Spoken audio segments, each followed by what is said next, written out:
Critics of private equity say that PE firms squeeze profits out of companies they take over by cutting staff, lowering quality, and hiking prices. Defenders say that PE makes firms more efficient, profitable, and resilient. So does private equity create or extract value? And who benefits?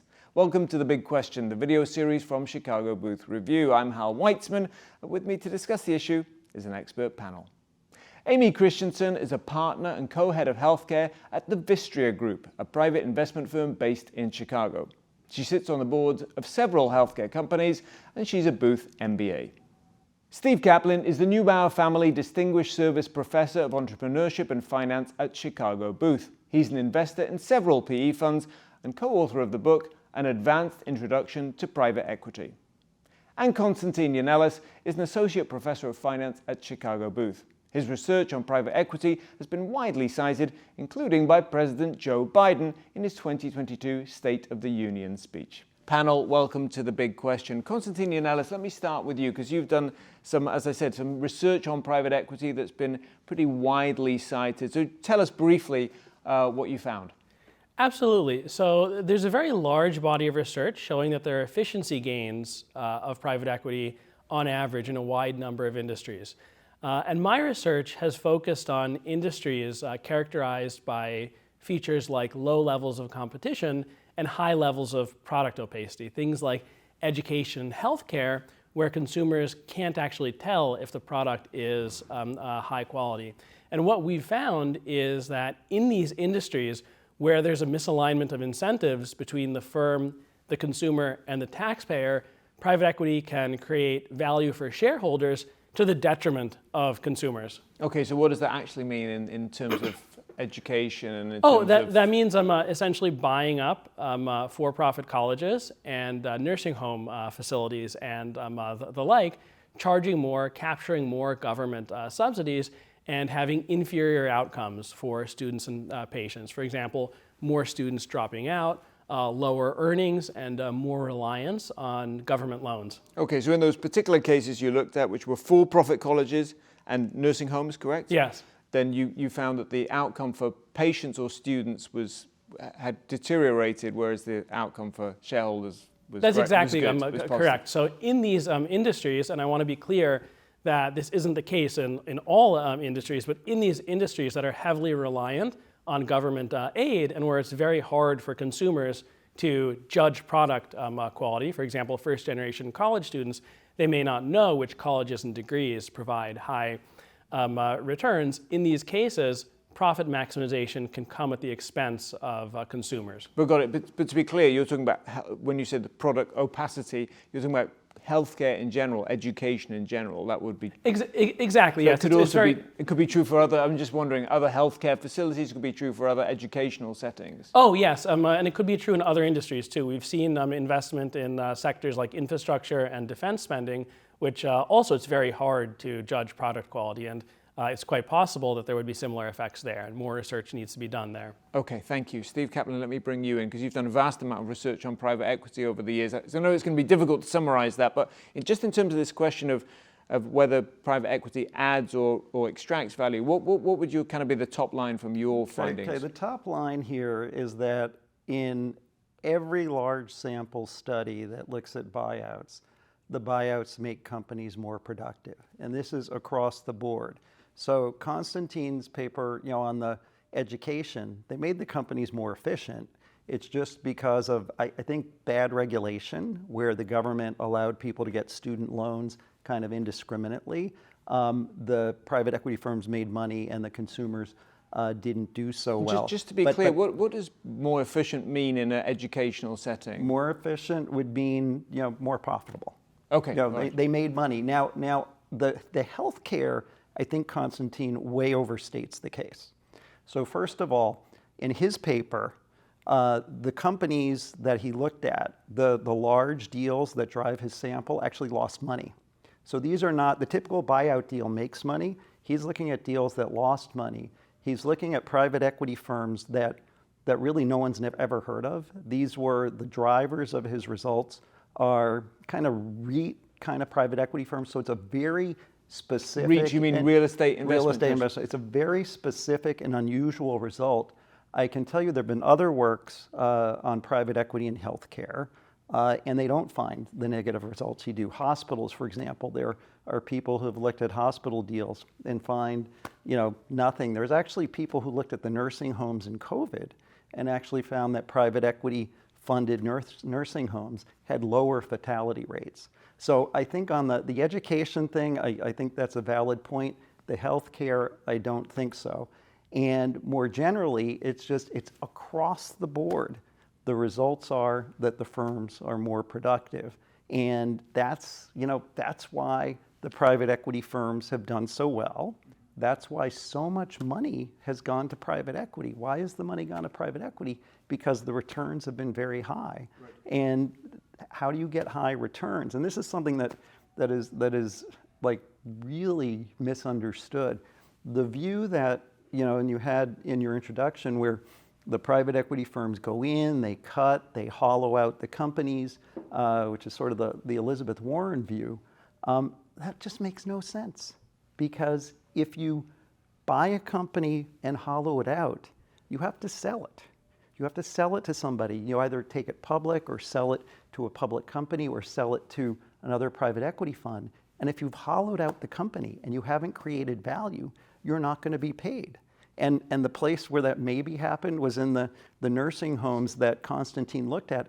And those investments were bad investments. That is not typical. The typical investment is actually quite successful. Okay, so I'll just let you respond quickly to the specific point before I bring Amy in. Yeah, absolutely. The point that this is not typical on average in industries, I absolutely agree. Agree with that. In terms of healthcare, there are some studies that find other things. The issue is they're worse quality studies in many dimensions. Namely, you have to control for patient selection. So both in education and healthcare, one thing that institutions can do is change the students or change the patients that they're looking at. So we have a strategy using differential distance of where people live closer or further from a nursing home. So I think that's why our study is higher quality in that regard. But I agree with the point. On average, there's very good work by Shai Bernstein at Harvard, for example, showing that private equity increases efficiency in the restaurant industry. That's an industry that's characterized by high levels of product clarity and high levels of competition, right? If you walk into a restaurant, you know if you like the food, you can tell if it's dirty and cockroaches are coming out of the kitchen. So it's really these industries where you have high levels of government subsidy, low levels of competition, and high levels of product opacity where you have these problems, and that's what I focused on. Let me just add one counterexample to his. Airports. Airports, you would think, have government subsidies, have some of these problems. A paper by his co-author, Sabrina Howell, just came out that found that private equity investments in airports are incredibly productive.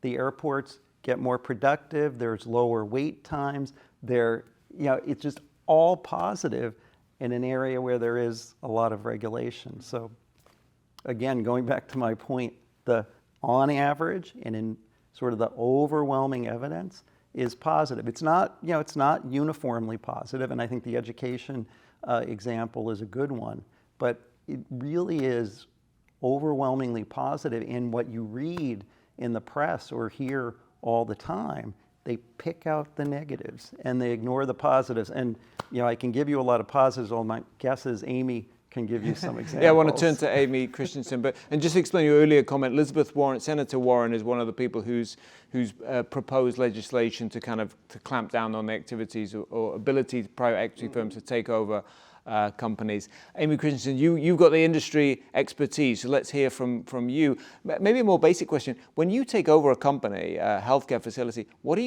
you trying to do? What's success for you? Yeah, that's a great question. So anytime we go in, we think about a long-term value creation planning strategy. Even before we make an investment, we're partnering with management teams to outline what that looks like.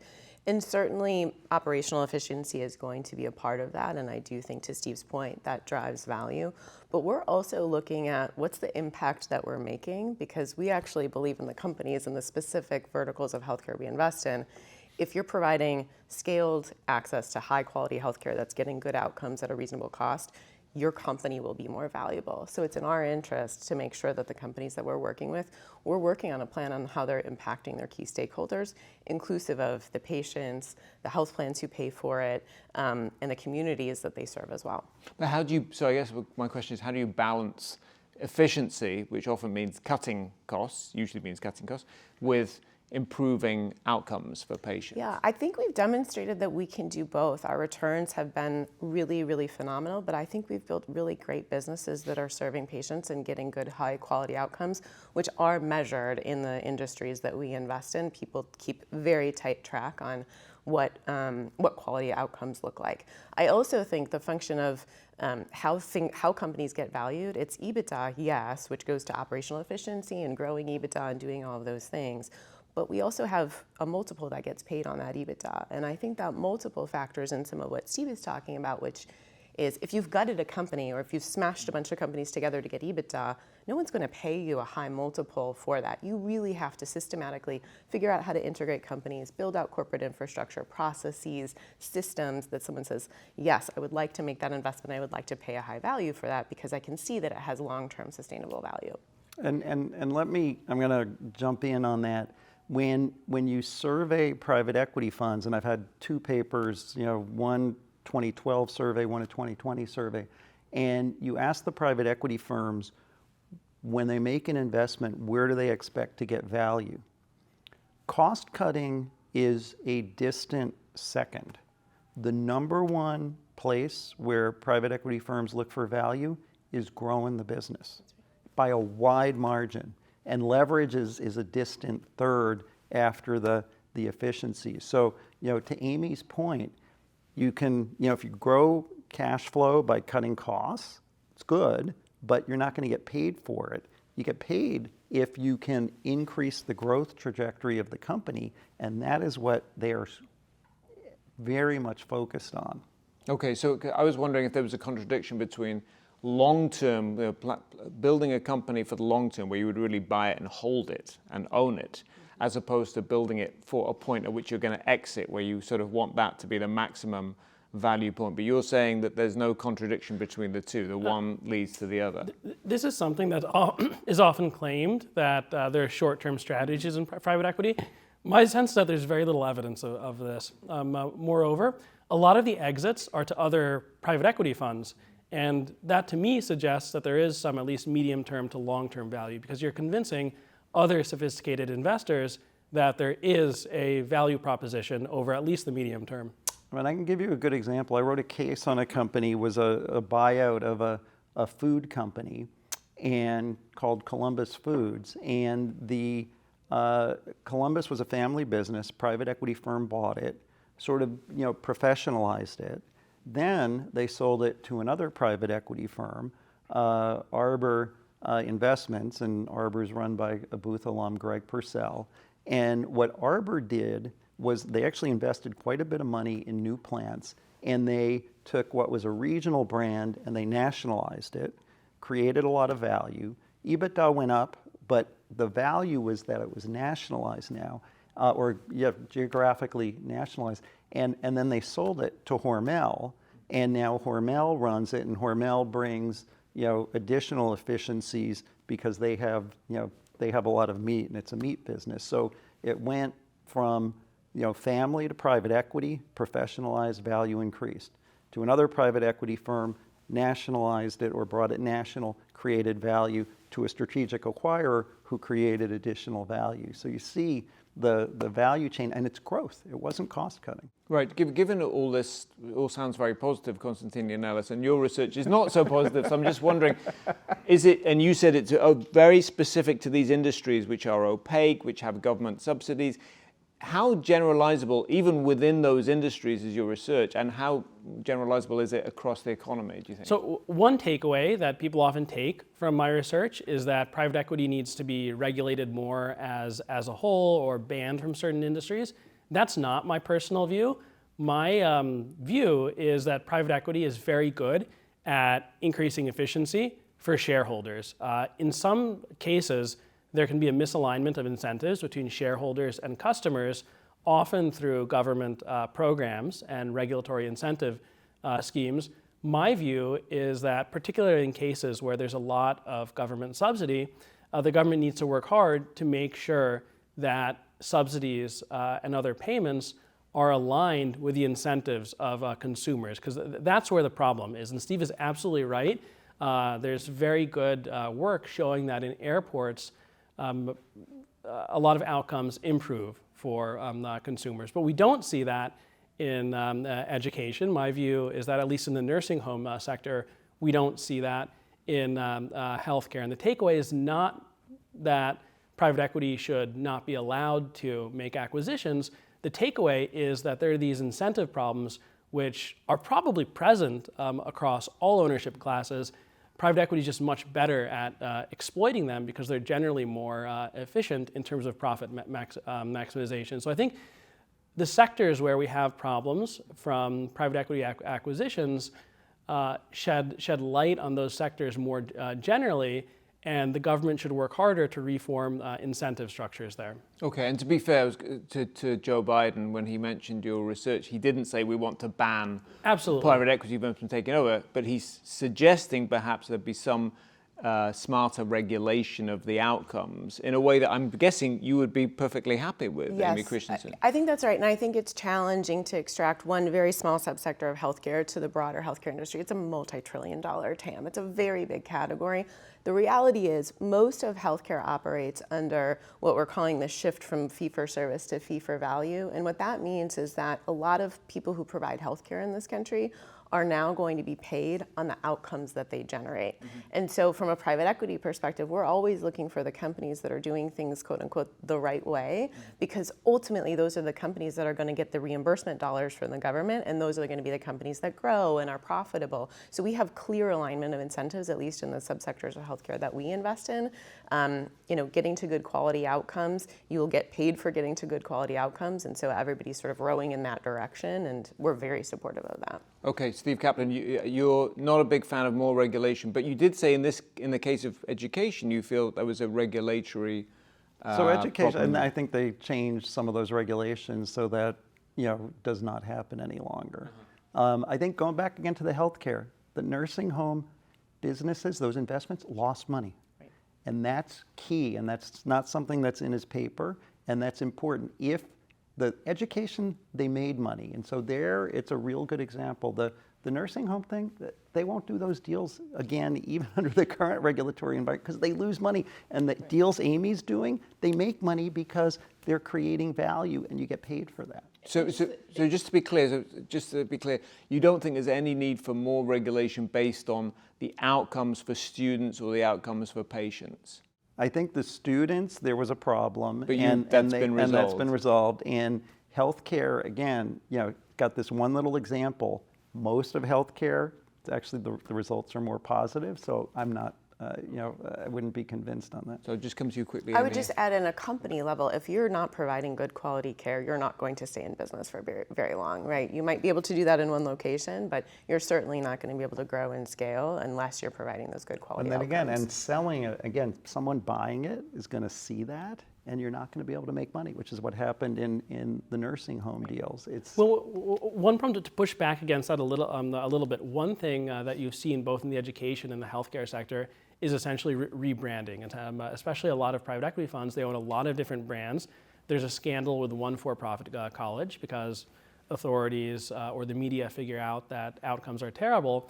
And then suddenly, effectively, the same institution pops up with a different name. And one thing that we've noticed in our research is that these schools spend much more money on sales and advertising relative to other institutions. So I think that is the core of the problem. You have a lot of misinformed consumers relying on government subsidies, and PE funds can take advantage of that. So I agree with, I'll push back a little bit against Steve what said. I would say that things have gotten better in the education sector. I wouldn't say that the problem is solved, and I think the government can do a lot more in terms of tying profitability to actual student outcomes in a very smart way, because it's actually a very hard problem, because some students are just more challenging than others, and you don't want to discourage schools or healthcare providers from not taking on those challenges. Mm-hmm. I wanted to ask you like a more macro question about private equity more generally as playing a bigger and bigger role in the economy. Is there a natural limit to that? I mean, it's grown exponentially. Is there a kind of a natural point at which there are a certain number of private equity-owned companies and there are a certain number of public companies, or is there no real limit? So, I mean, that's a really hard question to answer. I don't know the answer to that. I can tell you the forces that have pushed that are, number one, I think the private equity model is more efficient in terms of creating value, and the creating value increasingly is from growth, which we talked about. Number two, the regulation on the public side has gotten increasingly onerous. So if you're at a public company, you have to spend a lot of money on compliance, a lot of money, Sarbanes-Oxley, which is, auditing. You have to deal with ISS, which is, institutional shareholder services, which pressures you. You have activists. It's actually very unpleasant relative to 30 years ago to be running a public company.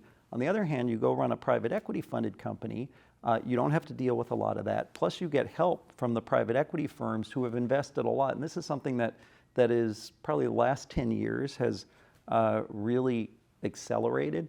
Most of the private equity firms, and Vistria is one of them, have operating partners or people with operational expertise, not just the financial engineering deal people.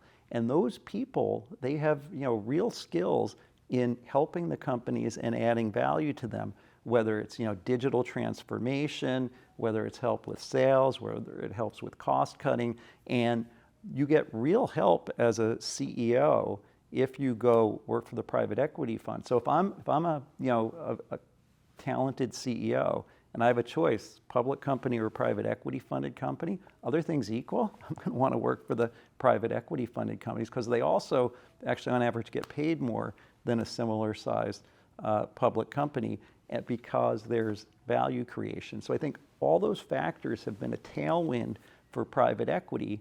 And will that continue? I don't know. There's, it depends on regulation from what happens from the government. So the SEC has proposed actually very onerous and costly disclosure on climate, potentially. And so you put more costs on being public. Well, that may apply to private companies as well. It will be, but it'll be less onerous on the private companies than on the public companies. And that, again, all these things that are more onerous for public companies help private equity. Do you have a view, Constantine, on like the sort of natural limit of private equity? I mostly agree with Steve here. I think it's not obvious what the natural limit is, and it's a hard question to answer. I don't think we've reached it in the current climate, but I strongly agree that a lot of these factors, particularly regulation, are hard to predict, and that could lead to effects in either direction. If there's more regulation on public companies or on private equity, that could cause the industry to shrink or grow. Okay. Amy, I was going to ask, do you or your colleagues ever take a company private and then think, oh, we won't sell it to another PE firm, we'll take it public? Does that ever happen, or are those days gone? We haven't done that, but what I would say, building off of the points that have been made here, is the other difference with a public company is the timeline. You are needing to meet or beat earnings every quarter. And that means if we're talking about long-term value creation, you can't necessarily make decisions around the investments that are good for the long term because you're managing to short-term earnings. And I think the luxury that we have in private equity is candidly a longer timeline. We can make investments in technology, we can make investments in people if we believe that those are the investments that'll pay off over time. And so for that reason, I think private equity continues to be an attractive place for CEOs to come and for companies to sort of think about, because they have less regulation on the public side. And that's really a significant driver in your mind? I think it's one of the factors that allows the private equity model to be more oriented towards long-term value creation than a public company. So the only thing that would change that, as Steve said, is if private companies had to report more, public companies had to report less.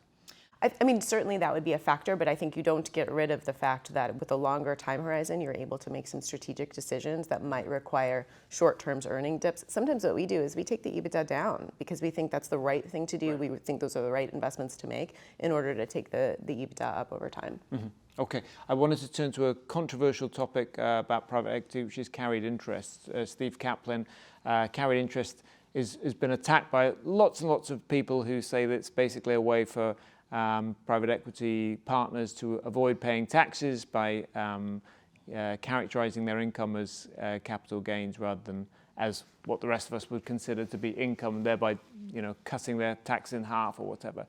What's the defense for the current system? So in the carried interest is the 20% profit share that private equity firms get on their funds. So they get 20% of the profits, and it's taxed today as capital gains rather than ordinary income. And so on a theoretical basis, you can argue it both ways. So if you're an economist, you can say, okay, it's a long-term investment, they have to hold it for 3 years, so it should be capital gains. On the other hand, like, it's their job, right? So they should be paying ordinary income. And so, it could go either way, and I think that's why people discuss it. As a practical matter, here's why I think, you're better off leaving it alone.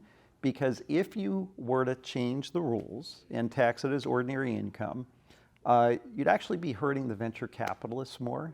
The venture capitalists would have to pay ordinary income on their gains, and that would be what would happen. The private equity funds, because they create new companies when they make their investments, will have ways to get around it legally, as long as there is a difference between ordinary income and capital gains tax rates, which they're not talking about eliminating. Private equity will be able to structure around it. And so what you will do in the medium run, if you change this law, is you will penalize venture capitalists, and you will actually make the private equity firms will actually be better off, and you will hurt the limited partners. And your point there about venture capitalists is what that would hurt entrepreneurship or innovation or? So you're going to hurt that, and you're going to hurt your LPs, and the private equity firms will structure around it. Okay. Constantine, Yannelis, you have a view on this? If I were designing a system from scratch, I probably would not introduce this tax distortion from the carried interest. Having said that, again, as a practical matter today, I don't think eliminating the carried interest tax deduction would raise much revenue for exactly the reasons that Steve said. I think it would lead to funds spending more time focusing on tax advantages and accounting gimmicks rather than creating value. So I think this isn't such a big deal in terms of raising revenue. And well, I think it's done more for the sense of injustice, isn't it? For the sense of there not being a level playing field rather than necessarily being a revenue raiser. I mean, doesn't any tax change get the argument that the people will go around it? I mean, isn't that by definition I care about incentives and raising revenue from taxes. You know, a lot of people think it's unjust that billionaires don't pay 95% tax rates. Of course, that would be bad policy because they would all be moved to Switzerland or the UK. Or they wouldn't have invested in the first place. Yeah, no, exactly. That's an even bigger point. So I care about efficiency and raising revenue as an economist, not a sense of justice and the popular opinion. Okay. Well, this has been a fascinating discussion, but unfortunately our time is up. My thanks to our panel, Amy Christensen, Steve Kaplan, and Constantine Yannelis. For more research, analysis, and commentary, visit us online at chicagobooth.edu/review, and join us again next time for another Big Question. Goodbye.